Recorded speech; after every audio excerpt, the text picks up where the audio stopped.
परमात्मा के शासन को पाने के पश्चात हर एक भव्य जीवात्मा आत्म कल्याण करके परम पद को प्राप्त करना चाहती है। अपने जीवन के अंदर परम पद को प्राप्त करना हो तो व्यक्ति जब तक राग द्वेष और मोह के बंधनों से मुक्त नहीं होता है तब तक उसको परम पद की तमन्ना भी अपने मन के अंदर नहीं रखनी चाहिए। परम पद को प्राप्त करने के लिए व्यक्ति को राग द्वेष और मोह से छूटना ही पड़ता है, क्योंकि राग द्वेष और मोह एक ऐसी वृत्ति है जो हमारे जीवन के अंदर मूलत कर्म बंध का कारण ही राग द्वेष और मोह है। और जब तक अपने जीवन के अंदर राग द्वेष और मोह के बंधन नहीं टूटेंगे तब तक हम अपने जीवन के अंदर इन कर्म बंधनों से छुटकारा नहीं पा सकते हैं। अनुकूलता मिलने पर प्रसन्नता होना और प्रतिकूलता मिलने पर अपने मन के अंदर घृणा करना, द्वेष करना और किसी के ऊपर आसक्ति करना, ये मोह है। अनुकूलता मिलने पर राग करते हैं, प्रतिकूलता मिलने पर द्वेष करते हैं और किसी के ऊपर आसक्ति रखते हैं, वो हमारा मोह है। इनसे व्यक्ति को छुटकारा पाना हो तो कम से कम व्यक्ति को अपने जीवन के अंदर राग द्वेष और मोह से व्यक्ति को छुटकारा पाना ही चाहिए।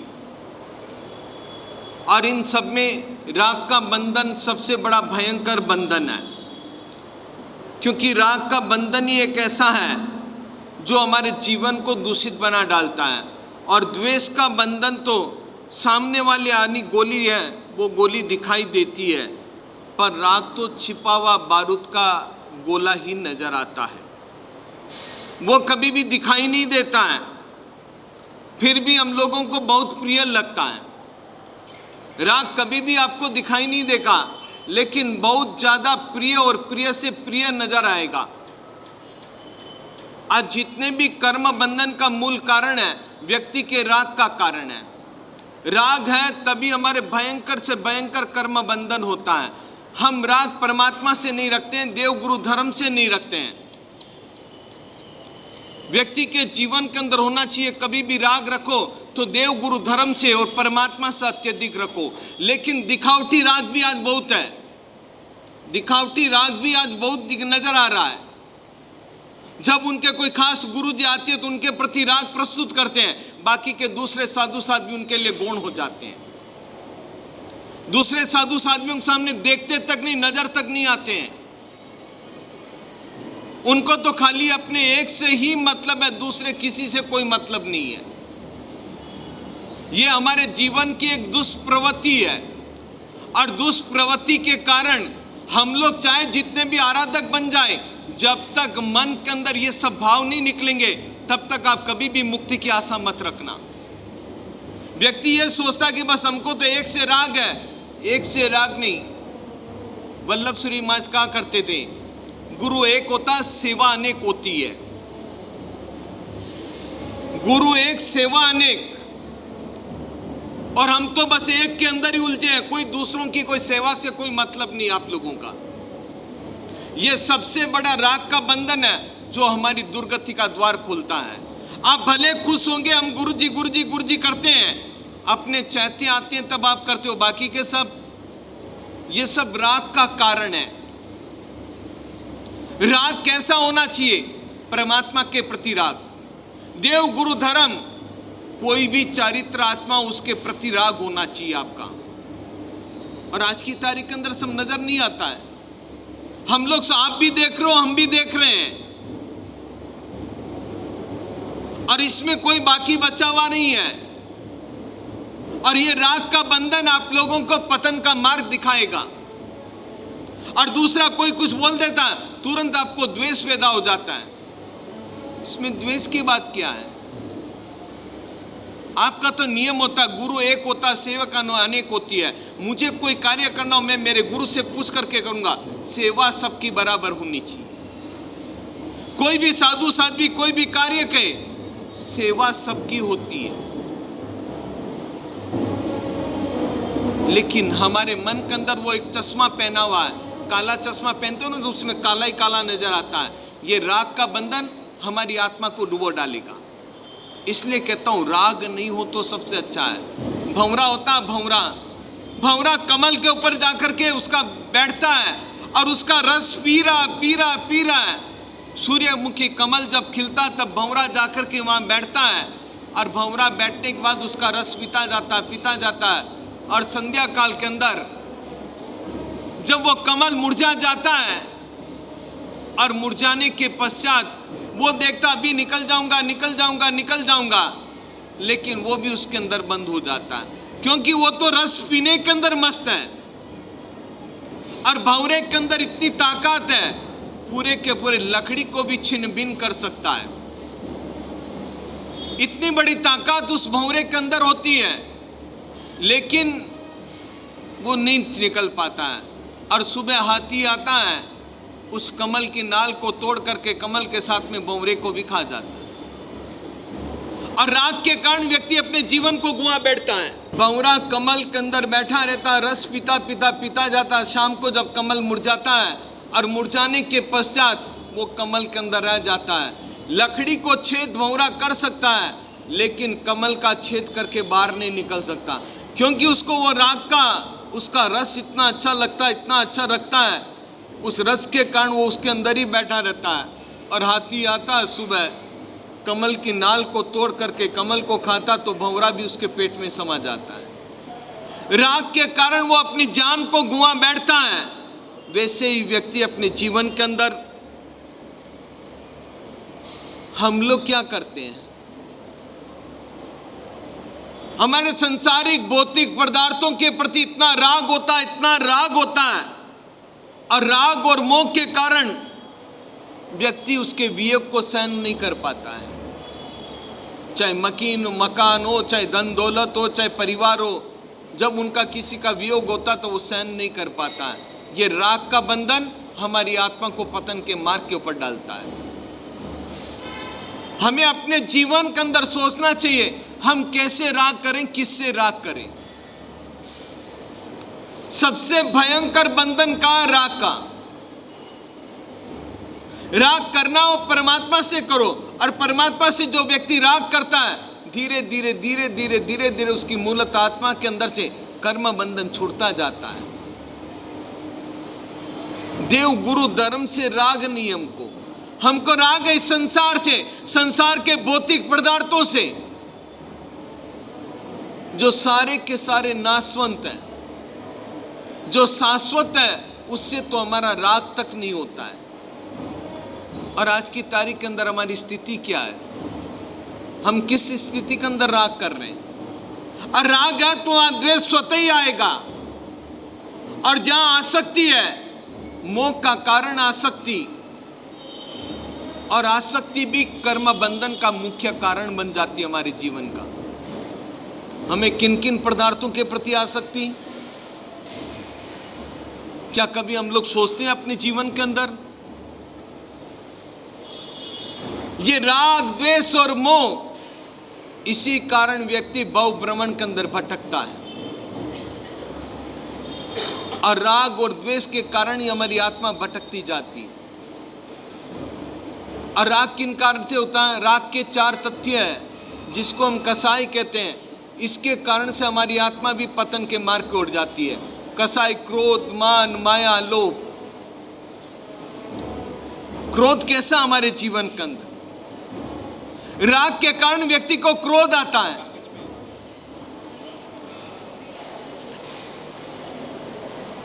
राग के कारण व्यक्ति को क्रोध आता है।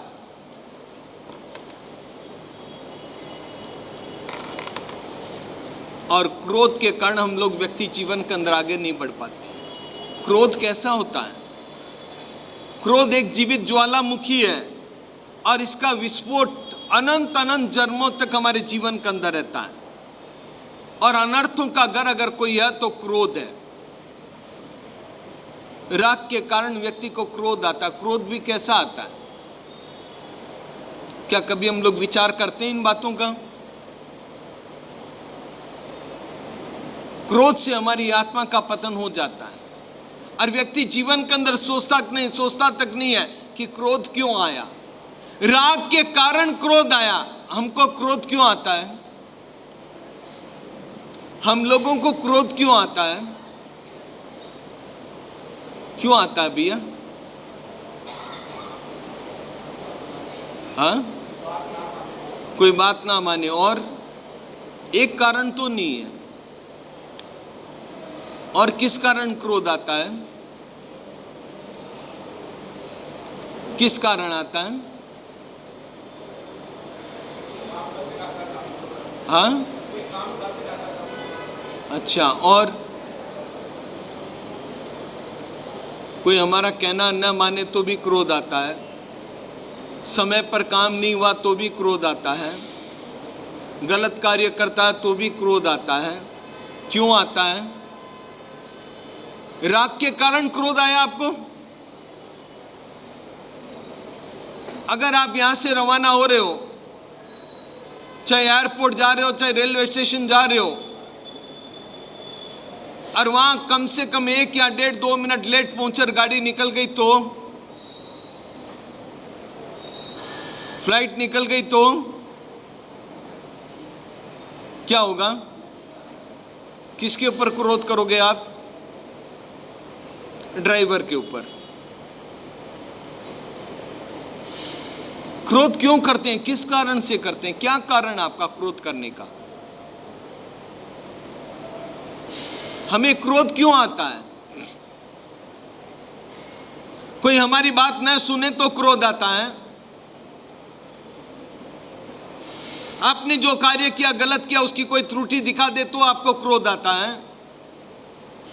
हम जो कर रहे हैं बिल्कुल सही है, आप कौन हो हमारे बीच में कहने वाले, तो क्रोध आता है। बस आप जैसा करो वैसे सब हाँ बढ़ते जाए तो आपको ठीक है, नहीं तो क्या कभी सोचते हो आप लोग अपने जीवन के अंदर क्रोध का मूल कारण क्या है? अनंत जन्मों के संसार के जो संस्कार हमारी आत्मा के अंदर पड़े हुए हैं, उसका मुख्य कारण है। हम पे पूरा भव के अंदर भी क्रोध करते आएंगे तो अभी इस जन्म के अंदर उदय में आता है। संस्कार व्यक्ति के कहीं नहीं जाता है, और आज की तारीख के अंदर हम सब भूल चुके हैं। आज की तारीख के अंदर तो अधिकार जमाना चाहते हैं, अधिकार और साथ साथ में अपनी ताकत भी दिखाते हैं। हमारी बात मानते कि नहीं मानते हो? आज की तारीख के अंदर अधिकार किसी का चला नहीं है और चलेगा भी नहीं। जिस आधिकारिक तौर के ऊपर आप काम करना चाहते हो, वो अधिकार आपका नहीं चलने वाला है। और आज व्यक्ति क्या चाहता है? हर जगह पर अपना अधिकार चाहता है, अपनी ताकत को दिखाता है, जानता नहीं है मैं कौन हूं, मैं किस पद पर हूं, किस जगह पर बैठा हूं। आपका मान सम्मान ना करे तो क्रोध आ जाता है। ये सब राग के कारण आता है, और जहां राग होता है वहां क्रोध आएगा ही आएगा आपको। और राग ही नहीं है तो क्रोध आने का सवाल ही नहीं उठता है। क्या हम कभी इससे बचने की कोशिश करते हैं? क्या जीवन में क्रोध से बचने की कोशिश की? सबसे पहले तो राग से बचो। राग से बचोगे तो क्रोध आएगा ही नहीं। हमारा मूल कारण है क्रोध का। चंडकोष्या सर्प कितना क्रोधित था, कितना क्रोधित था। जब परमात्मा महावीर स्वामी वहां से जा रहे थे और जाते जाते लोगों ने कहा भगवंत इधर मत जाओ आप, बिल के अंदर एक चंडकोष्या सर्प रहता है, वो डंक मार देगा। उसकी ज्वाला से ही उसको देखते ही उसकी आंखों के अंदर इतनी अग्नि बरस रही है, और बरसने के कारण अग्नि से व्यक्ति भस्मीभूत हो जाता। आप मत जाइएगा। और परमात्मा चले गए वहां, उसके बिल के बाहर ही जाकर के खड़े हो गए। इसको सुगंध आई, अरे व्यक्ति सामने से आया है। वहीं से ही आंखें गुरा गुरा करके देखता है, आंखों के अंदर से भी इतना जहर था उसके। वो गिरा नहीं व्यक्ति, ये आदमी है या कौन है? फुटकार मारी तो भी परमात्मा को कुछ नहीं हुआ। नहीं तो व्यक्ति उसकी फुटकार से भी मर जाता है। इतनी क्रोध के अंदर ज्वाला थी। क्रोधी व्यक्ति कैसा होता देखते हो आप? कभी जाने हो आप? अमेरिका के अंदर एक रिसर्च हुआ था, एक क्रोधी व्यक्ति का खून निकाला गया इंजेक्शन में लेकर के, एक खरगोश के शरीर के अंदर क्रोधी व्यक्ति का खून चढ़ाया गया और चढ़ाने के 10 मिनट बाद खरगोश इतना उत्तेजित हुआ, जोर जोर से चिल्लाने लगा और उछल कूद करने लगा। इतनी जोर जोर से उछल कूद करता है, इतनी उछल कूद करता है, आधे घंटे बाद वो व्यक्ति खरगोश सिर पटक पटक के जमीन के अंदर वहीं पर मर जाता है। कैसा होता है क्रोधी का खून? जब क्रोध आता अपने को अपना चेहरा देखने लायक होता कि नहीं होता है? कैसा होता है? कैसा होता है? लाल सुरंग चेहरा बन जाएगा, शरीर कम कपाता है, जो नहीं बोलने जैसा भी बोल जाता है। क्रोधी व्यक्ति को कोई विवेक नहीं होता बोलने के अंदर, कब क्या बोलना वो तो वही नहीं जानता है। चंड कौशिक ने देखा, अरे ये अभी भी नहीं घिरा है। तब चंड कौशिक ने जाकर के उनके शरीर के ऊपर पैरों के अंदर डंक मारा। परमात्मा के शरीर से सफेद खून निकलने लगा। तीर्थंकर आत्मा का खून सफेद होता है। एक डंक मारा, अरे अभी तक ये गिरा नहीं। फिर दूसरा डंक मारा, दूसरा डंक मारने के बाद भी वो गिरा नहीं। तब परमात्मा ने मन ही मन से उसको हाथ खड़ा कर, इतना ही हाथ ऊंचा करके कहा, बुझ बुझ, समझ समझ। परमात्मा ने उसको कहा है, बुझ बुझ। अपने लोगों को भी संदेश है, समझ समझ। हम समझे हैं, वर्षों से सुनते आ रहे हैं, हम कोई समझे हैं? समझे कि नहीं समझे? इतना ही बोल दो आप। क्यों भैया, समझे कि नहीं समझे? कब तक समझोगे? वो इतना ही कहा कि बुझ बुझ चंड कोसिया, अरे बुझ बुझ समझ समझ। वो तो तिर्यंश था, तिर्यंश पशु पक्षी होने के नाते उसने तो अपने आप को समझा कि उन्होंने इतना ही कहा कि बुझ बुझ, कि समझ समझ, तू तेरी आत्मा को देख, आत्मा को समझ। और उसको तो समझ में आ गई, अपने आप को देखने लगा। देखते देखते देखते देखते उसको पूर्व भव याद आने लग गए। और पूर्व भव याद आने के बाद अपने आप को देखता है तो बिल के अंदर मुंह डाल करके पूंछ बाहर रह गए थे, चुपचाप खड़ा हो गया। सुबह हुई, गांव के लोग देखने आए कि परमात्मा महावीर स्वामी तो चले गए होंगे। गांव वाले देखे तो कौशक मुद्रा के अंदर खड़े हैं और सर पर मुंह के अंदर, बिल के अंदर मुंह डाल करके बाहर पूंछ कर लेकर के बैठा हुआ है। लोगों ने आकर के तेल और सिंदूर से उसकी पूजा करने लग गए। तेल और सिंदूर से चींटियां, कीड़े मकोड़े इत्यादि वहां पर पैदा हो गए और उसके शरीर को छलनी छलनी कर डाला, लेकिन क्रोध नहीं किया।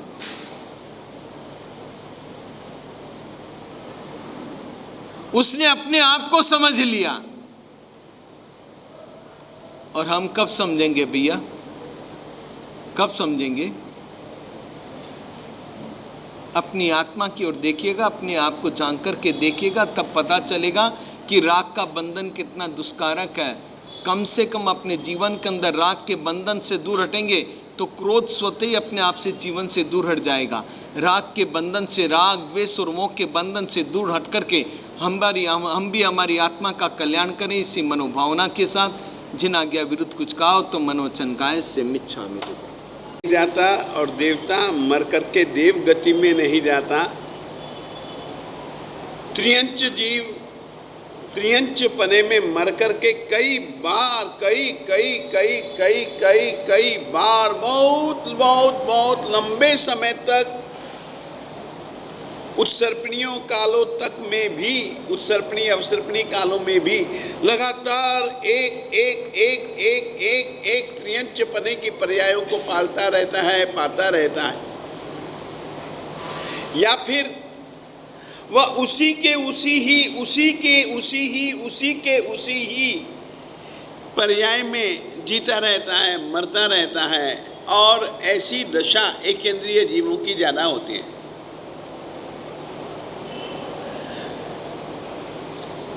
मात्र मानव जीवन एक ऐसा मानव जीवन है जो कि मनुष्य पने में मर करके 7 या 8 बार से ज्यादा मनुष्य नहीं बन सकता। इसीलिए कहा जाता है देव जन्म, देवता की स्थिति में मर करके देव बनना वो शक्य नहीं। नारकी जीव की नारकी स्थिति में रह करके मर जाना, मरने के बाद में वापस नरक बनना दूसरी बार संभव नहीं। त्रियंच अनेकों, अरे निगोद में तो न जाने अनंत बार जन्म लेता है। हमने, अपनी आत्मा ने कई बार साधारण वनस्पति काय, यानी कि अनंत काय वनस्पति होती है, जिस एक काया में अनंत जीव इकट्ठे रहें, इकट्ठे मरें, इकट्ठे श्वास लें, इकट्ठे खाएं, इकट्ठे ही जिएं, इकट्ठे सांस लें। ऐसी स्थिति के जीवों को हम लोग साधारण वनस्पति काय कहते हैं। चालू भाषा में, अपनी चालू भाषा में हम लोग उसको जमीकंद कहते हैं। आप सोचिए, इस कमरे में ज्यादा से ज्यादा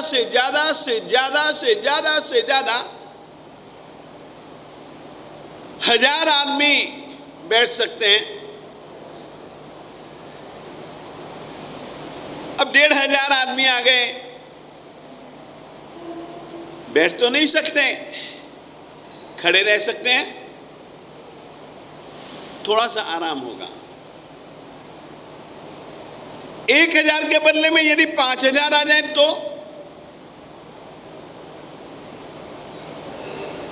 10,000 आ जाए तो 25,000 आ जाए तो, और इतने से शरीर में अनंत जीव आ जाए तो कितनी पीड़ा होगी।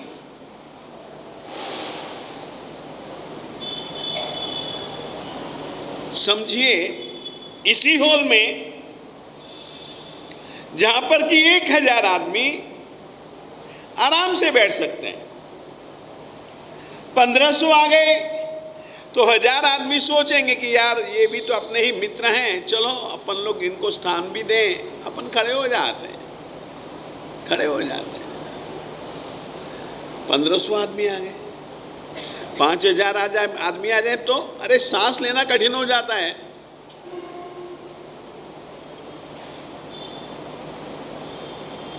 दस 10,000 आ जाए तो अब तुम सोचो आलू,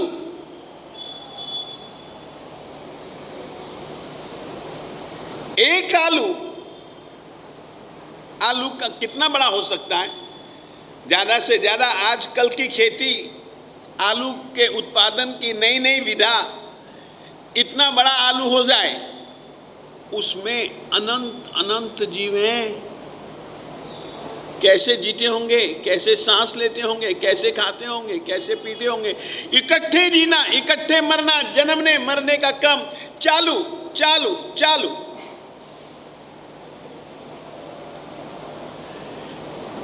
एक श्वास लेने में कितनी बार जीव मर जाता है और जी जाता है। सोचिए कितनी खतरनाक पर्याय है। ऐसी पर्यायों में हमने मानव जीवन को खो देने के बाद अनंत अनंत बार पाया है। और ये तो फिर भी मैं आपसे कह रहा हूं साधारण। निगोद की तो कहानियां ही जुदा है। और ऐसे निगोद के अनंत गोले लोक में भरे हुए हर जगह। सोचिए कितना अपन लोगों ने पुण्य कमाया होगा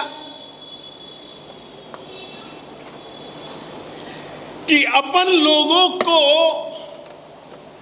ऐसे जीवों से भरे हुए अनंत काय में से निकल करके, सूक्ष्म निगोद में से निकल करके कभी हम निकले नहीं ऐसी अव्यवहार राशि में से, जहां से, जिस निगोद में से तुम कभी नहीं निकले, कभी नहीं निकले, अनादि काल से वहीं पर हैं।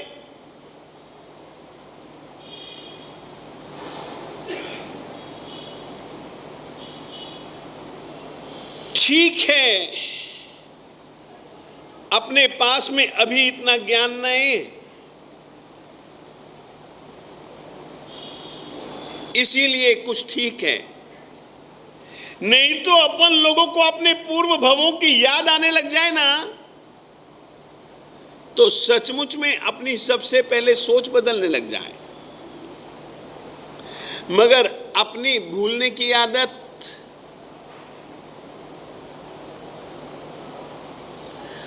आत्मा भूलता नहीं है।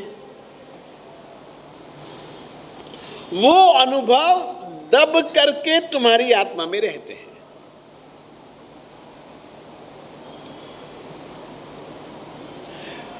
कभी कोई निमित्त ऐसा मिल जाता है जिसके कारण से जीव को जाति स्मरण ज्ञान होता है। और जाति स्मरण ज्ञान जिसको पैदा होता है ना,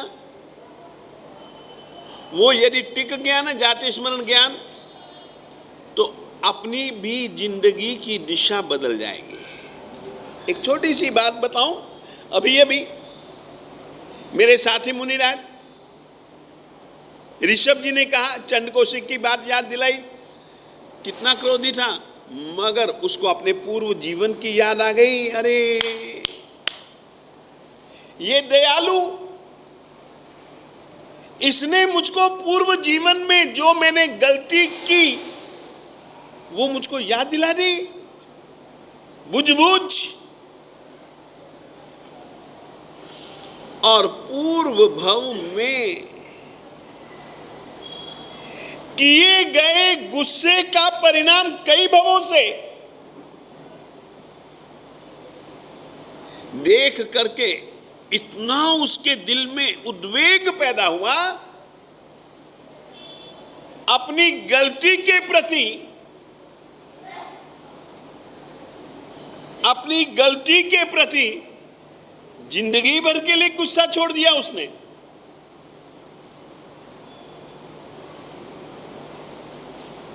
भगवान महावीर स्वामी जी के पास में अभी 24 घंटे भी नहीं हुए,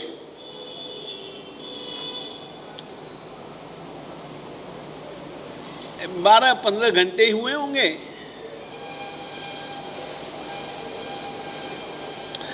राजकुमार था मेघ कुमार, सोच लिया कि दीक्षा छोड़ दूंगा, ये परेशानी नहीं भोगने की। सुबह हुई, रात को सोचा, सुबह हुई, परमात्मा के पास में गया, दीक्षा स्वरूप जो ओघा दिया था वापिस देने का भाव पैदा प्रकट किया, सारी कहानी बतलाई। परमात्मा ने कहा, मेघ तू पहले हाथी था पूर्व में, तूने इस रीति से एक जीव खरगोश की रक्षा की थी, उसके कारण से तू त्रियंच गति से निकल करके मनुष्य गति में ही नहीं, राजा श्रेणिक के पुत्र के रूप में पैदा हो सके ऐसा तूने पुण्य बांधा। और साधु जीवन में तो षड जीव निकाय के जीवों की रक्षा है। किसी भी जीव का मन वचन काया से न वध करना, न करवाना और न अनुमोदन करना। उसने कहा मुझे दीक्षा नहीं छोड़नी है।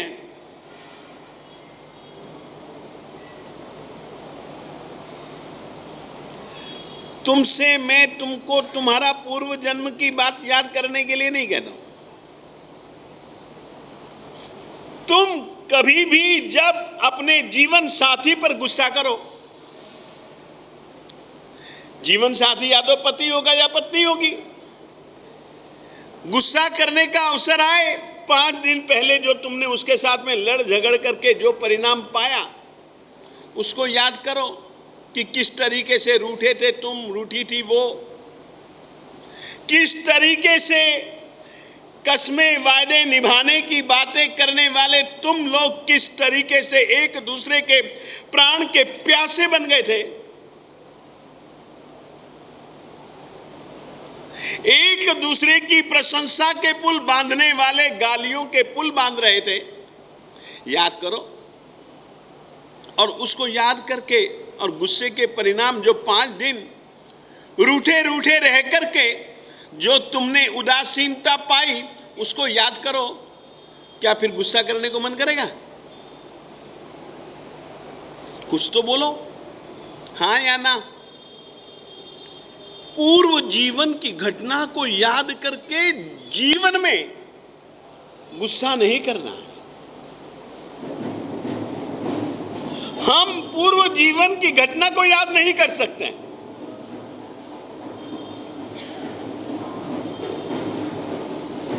5 दिन पहले, 10 दिन पहले या आज से पहले कभी भी हुए आपसी युद्धा की बात, वैर विरोध वैमनस्य की बात को याद करके ये क्रोध का संस्कार अब और गहरा न हो जाए।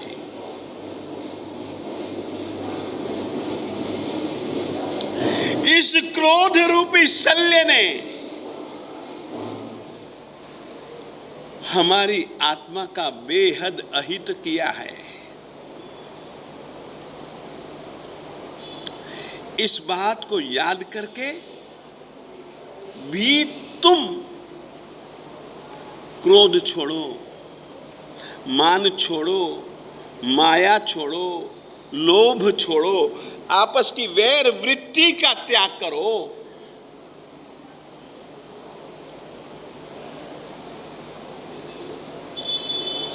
तो आत्मा के बदलते देरी नहीं लगती, कर्मों के बदलते देरी नहीं लगती। तो मैं आपसे कह रहा था, कभी कभी खराब यादें, बुरी यादें हमको बुराई के मार्ग से रोक लेती हैं। कषायों की यादें हमको कषाय करने से रोक लेती हैं। वैर विरोध वैमनस्य के परिणामों की बातें हमारी आत्मा को वैर विरोध वैमनस्य के विद्रोह के मार्ग पर जाने से रोक लेती हैं।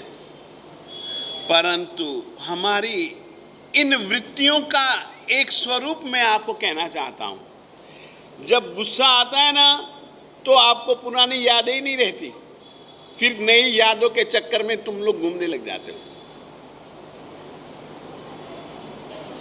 जब कोई वैर विरोध का प्रसंग बनता, भूल जाते हैं हम कि वैर विरोध वैमनस्य का क्या परिणाम।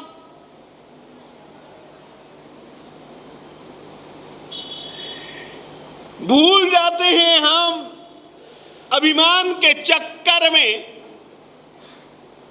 कि अभिमान का क्या परिणाम मरीचि के जीव को भुगतना पड़ा।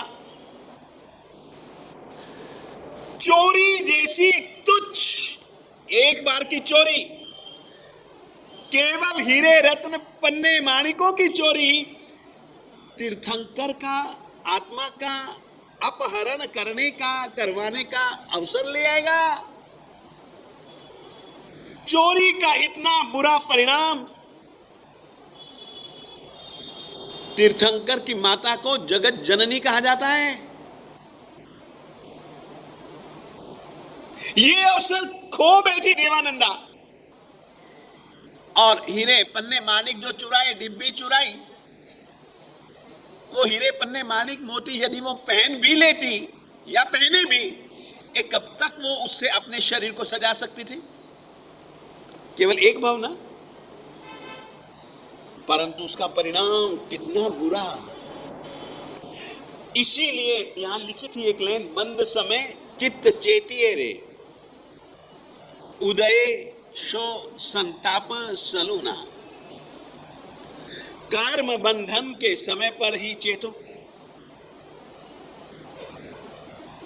एक पल भी परमात्मा गफलत में ना बिताने की बात करने वाले परमात्मा हर पल सतत जागृत रहने का संदेश इसीलिए देते कि तुम तुम्हारा हित को सिद्ध कर लो, कम से कम मानव जीवन के बाद। तो ये हमारा जीव त्रिपृष्ठ का जीव, सातवीं नरक से वाकी शेर बना, शेर के बाद में फिर चौथी नरक। इस तरीके से भवो भव घूमता हुआ कभी मनुष्य जीवन पा लेता है।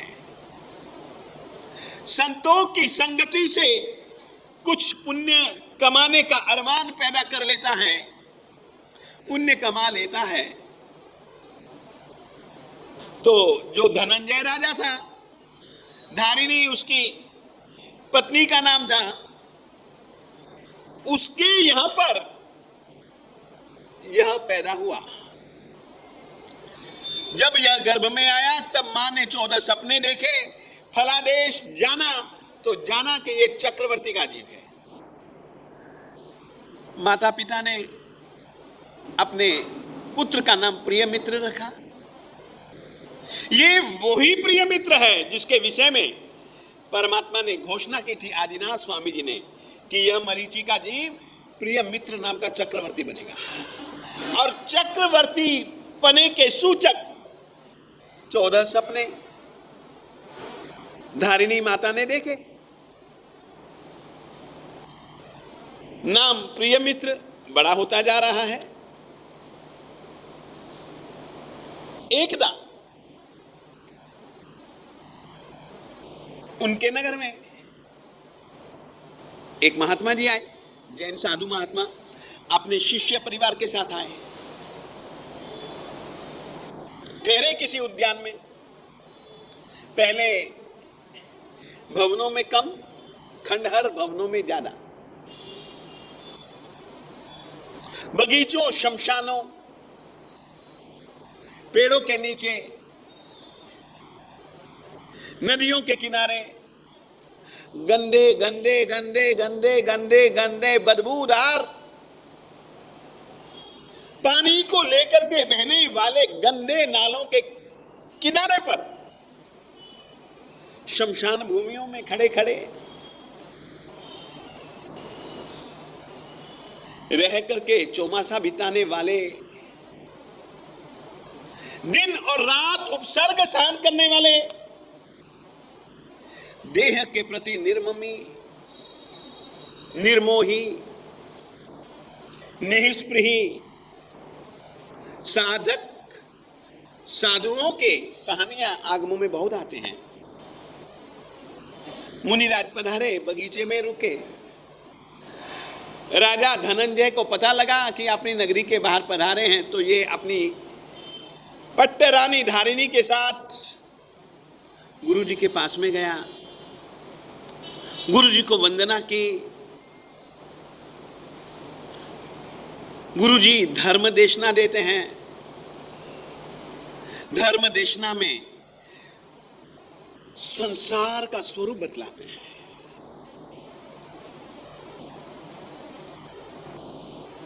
जीवात्मा चारों गतियों में कैसे कैसे घूमता,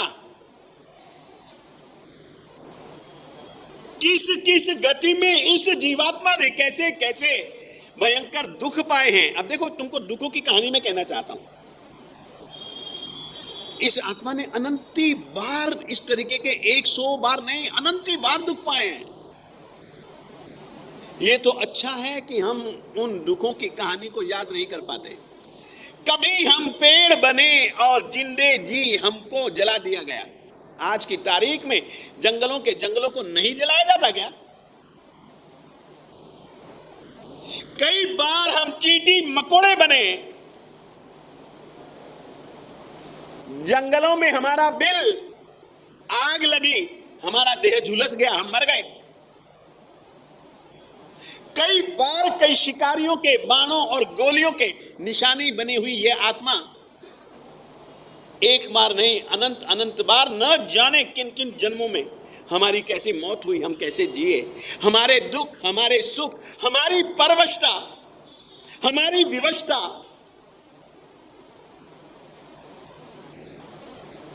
बोल नहीं सकते थे हम।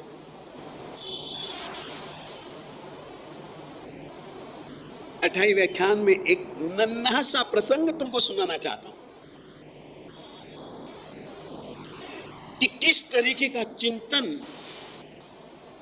महारानी कृष्णा उस समय करती है, जिस समय श्रमण भगवान महावीर स्वामी जी ने हिलना डुलना बंद कर दिया और अपनी उंगली हिलाएं, जान करके कि मेरी माता को इस कारण से परेशानी है कि मेरा गर्भ खिल क्यों नहीं रहा।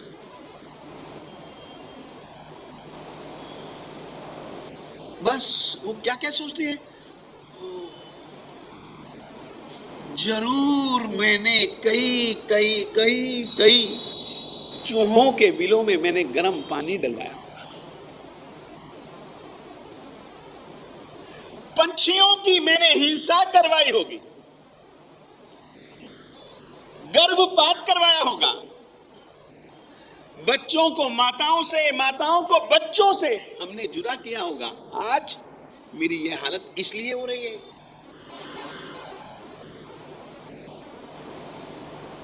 क्या कभी दुख भोगते समय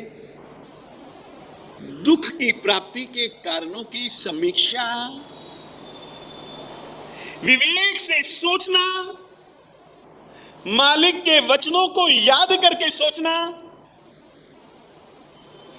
हमारी जिंदगी की दशा और दिशा दोनों को बदल सकता है मेरे देवताओं। मगर हमने भी कसम खाई है, सोचना ही नहीं है मालिक के वचनों को लेकर के। रूलेंगे नहीं, भटकेंगे नहीं, दुख परेशानियां नहीं भोगेंगे तो क्या करेंगे हम लोग।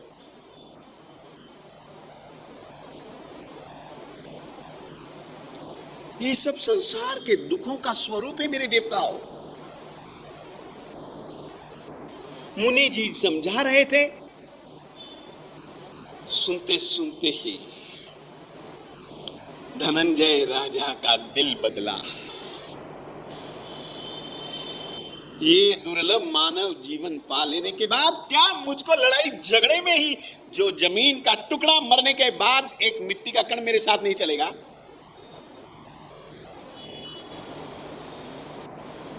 सुवर्ण मुद्राओं की तो बात छोड़ दो, अरे यार हाथ में पहनी हुई अंगूठी भी लोग उतार लेंगे।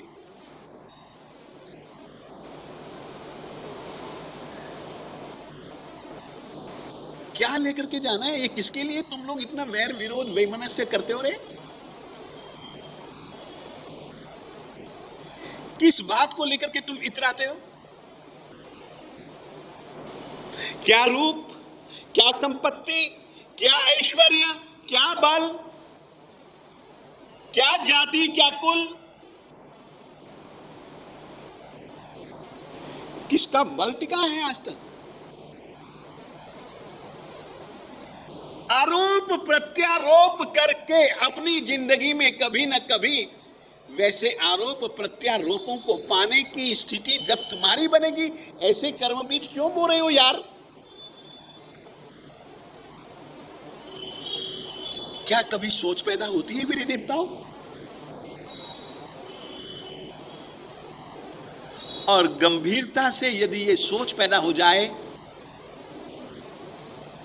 तो क्या फिर अपन इसी ही चक्कर में बार बार घूमते रहेंगे? उठेंगे ऊपर? नहीं, अभी तक गंवा दिया सो गंवा दिया, अब आगे के लिए जागेंगे हम। मन तैयार होगा मेरे देवता।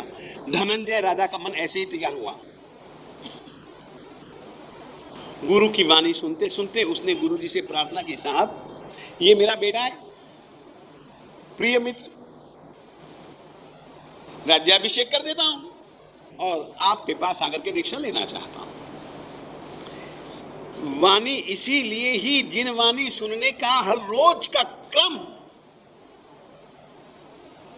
बनाने के लिए नियम विधान, स्वाध्याय के लिए विधान, इसीलिए तो परमात्मा ने बनाया कि हर रोज सुनो, जिनवाणी सुनो,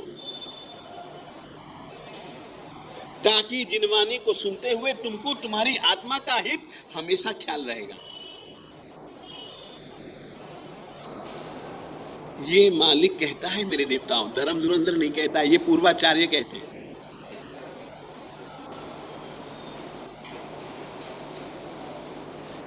जिनवाणी को सुनकर के दिल के अंदर एक वेग बनेगा। आज भावना का प्रवाह तुम्हारे दिल में मंद है, कभी न कभी सुनते सुनते यही भावनाओं का प्रवाह तीव्र बनेगा और भावनाओं के तीव्र वेग में बहकर के बहुत सारे दुर्गुण, बहुत सारी स्वयं की बुराइयां बह जाएंगे।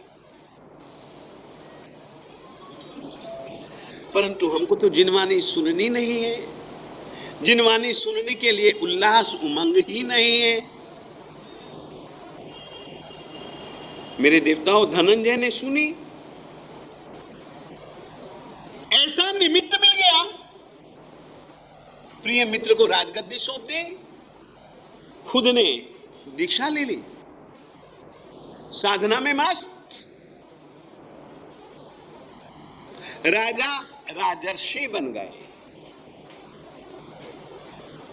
वो अपनी राजर्षि की अपनी साधना, आराधना, उपासना, गुरु सेवा, स्वाध्याय की दुनिया को भूल करके अपने आप को याद करने में और अपनी याद करके अपने कर्मों को खपाने की साधना में निरंतर आगे बढ़ने लग गए। और इधर से ये मरीचि का जीव राजा बन गया, प्रजा का पालन करने लगा। एक दिन राजसभा में बैठा था, बड़ा प्रतापी था, नाम था प्रिय मित्र, और सचमुच में मित्रों का प्रिय मित्र था ये। उसके बहुत सारे राजा लोग दोस्त ही दोस्त थे, प्रिय साथी थे।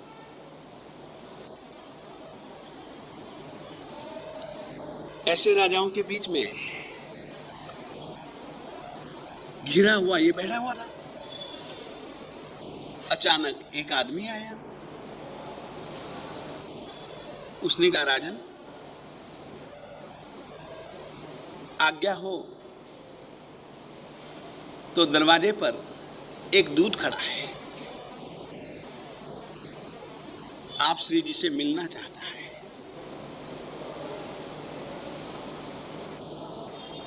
कुछ संदेशा लाया है। उस दूत के लिए आपका आदेश। देखो, जब से चातुर्मास प्रारंभ हुआ है तब से अपने लुधियाना संघ में मैं मानता हूं सभी रीति से मंगल हो रहा है। और मंगल के पीछे कई कारण हो सकते हैं। उन मंगलों में से, मंगल करने वाले तत्वों में से बहुत सारे भाग्यवानों, माताओं बहनों की मंगलकारी तपस्या भी बीज के रूप में काम कर रहे हैं। और आज अपने यहाँ पर भाग्यवान, अपने संघ का ही जो एक सभ्य है, भाग्यवान श्रीमान प्रिंस जी की श्रीमती जी बहन जिया जी ने मासखमन जैसी एक बड़ी तपश्चर्या की है। अपन आज सुबह भैया की भावना के अनुसार इनके घर गए थे। वहाँ मैंने एक बात कही थी, अनंत काल से, अनादि काल से चले आ रहे जन्म मरण के चक्कर में अपन लोगों ने अधिकतर जीवन, और जीवन का अच्छा जीवन भी होना तो भी बहुत ज़्यादा समय हमारी आत्मा ने खाने पीने में गुजारा है। और उसका कारण अगर कोई है तो आहार संज्ञा है। सिद्ध बनने वाला जीव चारों संज्ञाओं में से पहले आहार संज्ञा छोड़ता है। आहार संज्ञा छोड़नी सबसे ज्यादा मुश्किल है। परिग्रह संज्ञा, मैथुन संज्ञा, भय संज्ञा फिर भी छोड़ी जा सकती है। आहार संज्ञा, आहार खाने पीने की इच्छा, इसको छोड़ पाना बहुत कठिन है। सुबह मैंने कहा घर जाकर के, जन्मों जन्मों से खाते पीते आ रहे हैं, ये आत्मा की आदत खाते खाते इतनी खराब पड़ चुकी है ना, बकरी को जितनी बार मर्जी खिलाओ, जितनी बार मर्जी उसका पेट भरो, वापिस घास उसके सामने रखो, वो मुंह मार देती है। अपनी आदत भी ऐसी है। फिर भी तुम लोगों को मैं कहूं, तुम लोग बहुत अच्छे, मैंने कभी भी 4 बार 5 बार भी कभी कभी आहार आता है तो मैंने कभी छोड़ा। एक बड़ा हूं तो दिखाना तो पड़ेगा मुझको, देखता हूं चटपटा क्या है। आहार संज्ञा नहीं छूटती है। धन्यवाद है जिसने मासखमन की तपश्चर्या की, जो लघु शांति तप कर रहे हैं। न जाने अपने यहाँ संघ में अठम तप, आयम्बिल तप, कितनी कितनी तपश्चर्या कर रहे हैं। आप लोगों की तपस्या के सहारे आप लोग तो कर्मों का क्षय कर रहे हैं, मगर संघ में शांति शांति शांति है। सचमुच में ऐसी तपश्चर्या कि भूरी भूरी हम अनुमोदना करते हैं और कहना चाहते हैं, अपना यह लुधियाना संघ जिस तरीके से समृद्धि के मामले में अपने पंजाब के संघों में से यह लुधियाना नगर का एक प्रमुख स्थान है। वो धन साथ दे या न दे पता नहीं, परंतु तप धर्म की आराधना ने तो साथ देना ही देना है, कर्मों का क्षय करना ही करना है। अब भी पास खमन के दिन भी अब तो पास में आ गया, अट्ठाइयों के दिन भी, अट्ठम तप के दिन भी अब पास में आते जा रहे हैं। बहन ने जो तपस्या की उसकी तो भूरी भूरी अनुमोदना, परंतु आप सभी जनों से भी हम यही कहना चाहते हैं, आज बहन की तपश्चर्या की अनुमोदना का अवसर अपन लोग भी मास खमन न सही, पास खमन सही, 11 सही, क्षीर समुद्र सही, अक्षय निधि तप सही, तब जरूर जरूर जरूर जरूर ज़्यादा से ज़्यादा अपने लुधियाना संघ में हों। ये अवसर बार बार नहीं मिलता है मानव जीवन का, और कर्म क्षय के लिए निमित्त तपश्चर्या करने का अब जिंदगी में अवसर है। तो भैया अभी से जागो, मन को तैयार करो। आप यदि अपने मन को तैयार करोगे ना, तो तन तो अपने आप तैयार हो जाता है। बहुत दुबले पतले आदमी भी महीनों महीनों की तपश्चर्या कर लेते हैं, पहले से दुबले और तपस्या से फिर और दुबले, फिर और तपश्चर्या। तो समझ सकते हो ये सब मन शक्ति, आत्मशक्ति, परमात्मा की कृपा शक्ति, गुरुओं की कृपा शक्ति का परिणाम सचमुच में है। मगर ये सब शक्तियां बाद में, तुमको पहले मैं बता देना चाहता हूँ, ये सब शक्तियां बाद में आके जुड़ती हैं। सबसे पहले खुद की मन शक्ति जुड़नी चाहिए, पहले संकल्प शक्ति जगनी चाहिए अपनी। जैसे ही वो शक्ति को तुम जगाओगे ना, वो शक्तियां तो बरसने के लिए तैयार बैठी हैं। तो जरूर जरूर अब आप लोगों को दिन बहुत नजदीक आ गए तप के लिए। और आपको मैं कहूं, मेरे साथ में ये तपस्वी मुनिराज हैं। एक बाबा ऊपर कमरे में बैठे रहते हैं, तपस्या ही हाँ, इतनी लंबी उम्र में भी एकासना इत्यादि तप हर रोज मैं नवकारसी करूं, ये तपस्या करें। सचमुच में आप देख लो, जितने भी जन बैठे हैं, इनमें से शारीरिक शक्ति किसके पास जा रहा है? हम चारों में से मन शक्ति इनकी ज्यादा है, जो ये तपस्या कर लेते हैं। सचमुच में आप लोगों से मैं कहना चाहता हूं, तप करना हो तो शरीर की शक्ति की भी अपेक्षा मन शक्ति की जरूरत है।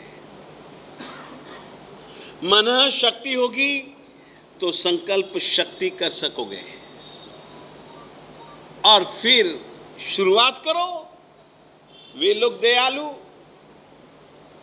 जरूर अपन लोगों को कृपा की हवा दे करके पीछे से हमारी आत्मा को बल देंगे।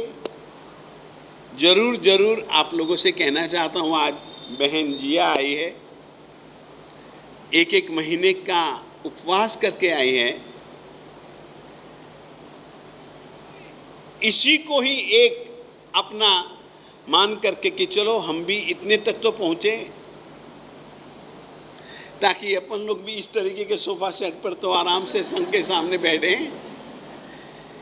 एक लोगों को अनुमोदना का अवसर तो दें, दिल में तपस्या का भाव जगे हमारे दिल में भी और किसी के दिल में भी। इस तरीके की तैयारियों के दिन अब अपने नज़दीक आ चुके हैं, और आप सभी जनों से कहना चाहूँगा, अवसर ऐसो नहीं बार बार, अवश्य में जागे और खूब खूब आराधना साधना करें। इतना ही आज